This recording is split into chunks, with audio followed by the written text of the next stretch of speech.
Assim que elas chegam e dizem, é uma úlcera venosa. Eu disse, como assim uma úlcera venosa? Já tem diagnóstico de úlcera venosa? Você pediu o exame? Você comprovou isso? Tá certo mesmo? Por quê, minha gente? Porque a responsabilidade do tratamento é minha. Eu que vou prescrever o tratamento desse paciente. Agora, você imagina eu prescrever uma compressão para esse paciente porque eu acreditei que era uma úlcera venosa. E aí o paciente vai, garroteia esse membro, ele tem uma insuficiência arterial também associada, e aí garroteia esse membro, ele vira um membro isquêmico e ele perde esse membro. Por causa de uma compressão que eu prescrevi. Vocês estão entendendo como é sério isso? E como isso vai fazer a diferença? Isso vai fazer a diferença na vida do paciente e vai fazer a diferença na sua vida. E não é só nessa questão grave que eu falei aqui. É na questão como um todo. Quando você atende o paciente de forma diferenciada, ele já vai dizer assim, poxa, você vai explicar por que você está pedindo os exames. Você vai explicar o porquê que isso vai fazer a diferença na sua prescrição. E o paciente vai chegar e dizer, poxa, eu não sabia que era assim. Eu achei que ela só vinha trocar curativo. Que é isso que a maioria dos pacientes acham. Inclusive, a desvalorização quando vem do paciente é isso, tá? A desvalorização quando vem do paciente é porque ele não entende que você faz consulta. O paciente acha que você só vai trocar o curativo. E se você não mostrar para o paciente que você vai fazer uma consulta, ele não valoriza a sua consulta e não quer nem pagar o valor que você está cobrando. E aí você fica baixando esse valor para poder se adequar ao que o paciente... não vou não perder o paciente. Ai, meu Deus, eu não posso perder esse paciente, eu preciso desse dinheiro, então eu vou baixar, vou dar um desconto. Eu vou baixar até o preço que ele está pedindo. Primeiro, você tem que se valorizar para você conseguir a valorização. Tá? Ponto-chave. Se valorize para conseguir a sua valorização. E aí, quando você está apresentando a sua consulta para o paciente, ele vai começar a valorizar. Quando você começar a explicar para o paciente o porquê que você está fazendo aquelas perguntas, ele vai começar a te valorizar. Porque ele não vai imaginar que você faz uma consulta. Então, ele já pensa assim, ai meu Deus, né? O que essa enfermeira é diferente? Já vieram outras enfermeiras aqui. Eu já estou com essa ferida há 8 meses. Já vieram outras enfermeiras aqui e não fizeram isso, não. Essa daí realmente é diferente. Então, a anamnese completa é primordial, tanto para o seu resultado do seu atendimento, para que o paciente tenha resultado, para que você consiga alcançar o seu objetivo de cicatrização muito mais rápida, quanto para a valorização na enfermagem. Isso é uma consequência, minha gente. Você se valoriza, você atendendo com excelência, como o Wanda está colocando aí. Que existe essa diferença gritante entre atendimento, conduta e excelência. E realmente, uma padronização, às vezes é muito necessária. Eu trabalhei 12 anos dentro do ambiente hospitalar, sabe, Wanda? É necessária a padronização de certas coisas.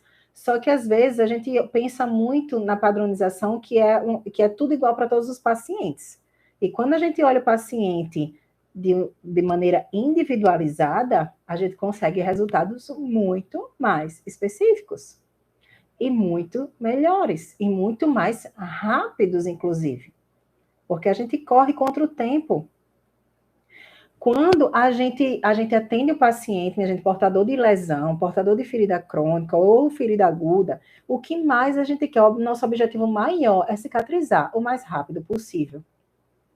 Porque quanto mais tempo demora essa ferida aberta, aumentam todos os riscos do paciente. Aumenta o risco de infecção, aumenta o risco de surgimento do biofilme, aumenta o risco de cronificação dessa ferida, aumenta o risco de sepse, inclusive, para o paciente.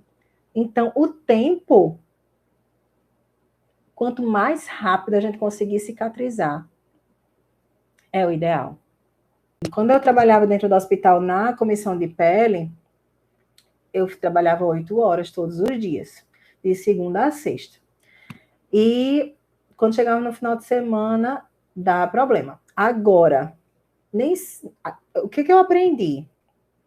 Claro que eu era sozinha para o hospital inteiro, então eu tinha que fazer isso. Eu tive que treinar, né, dar treinamento e ensinar o meu método, inclusive, para muitos enfermeiros dentro do hospital, porque eu não conseguia dar conta de todos os pacientes sozinha. Então, o que é que eu fazia? Eu fazia a prescrição como especialista, e os enfermeiros dos setores, eles davam essa continuidade de acordo com a minha prescrição. Então, isso é importantíssimo, a gente trazer essa continuidade realmente para o paciente, tá? É importantíssimo. Mas a individualização é muito da chave, tá? Da nossa valorização. E aí, depois que eu começo essa anamnese dos pacientes, né? Faço essa anamnese, e aí na anamnese eu pergunto se tem exame laboratorial, se não tem, eu solicito os exames laboratoriais. O que foi feito nessa ferida já? Me conte quanto tempo. Escuta o paciente, minha gente. Escuta o paciente, tudo é importante. Quanto tempo tem a ferida? O que já colocou nessa ferida? Me conta, eu estou aqui para ouvir o senhor. E deixe claro que você está ali para ouvir e que ele vai contar, ele se sente acolhido desse jeito. É um atendimento diferenciado. Quando a gente fala assim, tá certo. Tá, 8 meses, tá bom. Deixa eu abrir lá o curativo aqui. Tá certo. Aí o paciente conversando, você, e vai atender, e vai abrir o curativo e vai fazer a troca do curativo. Que eu tô com pressa. O paciente, ele sente. Ele sabe que você não está valorizando o que ele está falando. Quando você para ouvir e olhar nos olhos dele, é diferente. Isso a gente aprende lá na faculdade. Eu aprendi na faculdade que isso é humanização. Isso se chama humanização. Olhe no olho do paciente. Eu aprendi isso na faculdade. Raramente, todas as coisas, na verdade, de tratamento de feridas eu não aprendi na faculdade e nem na pós-graduação, tá? Mas a humanização do paciente, independente se é tratamento de feridas ou não, eu aprendi. Aprendi na faculdade. Mas parece que hoje os enfermeiros e enfermeiras que estão saindo da graduação parece que não tem essa matéria, não. Porque o que mais a gente vê é profissionais tratando o paciente dessa forma, como se tivesse com pressa o tempo inteiro, né? Tá sempre com pressa, sempre com pressa. E a gente tem muitos colegas cumprindo tabela mesmo, e a gente precisa colocar o paciente como o centro de tudo. Nessa hora, é uma troca mútua. Vocês entendem que na hora que você faz isso, ele vai te valorizar, porque ele está entendendo que você tem conhecimento. Ele está entendendo que você é uma enfermeira diferenciada, ele vai te valorizar. Ele vai pagar o seu valor, realmente, o que você está solicitando, e ele vai, inclusive, valorizar a própria condição dele, valorizar o tratamento e vai entender que ele precisa, ele faz parte do processo e que ele tem valor no processo de cicatrização. Quando ele entende que 80% é dele, a cicatrização vem de dentro para fora, e que nessa hora você deixa claro que o seu conhecimento vai ajudar ele em 20%, e ele faz os 80%, que ele vai ter que colaborar com o tratamento, e ele não vai ter que colaborar com o tratamento. Ele vai ser responsável, porque ele tem valor, porque ele é a parte mais importante do processo de tratamento de feridas. Percebem como é diferente? Como o paciente se sente valorizado e ele vai lhe ajudar? porque ele vai se ajudar. Ele não vai só te ajudar no tratamento, ele vai se ajudar.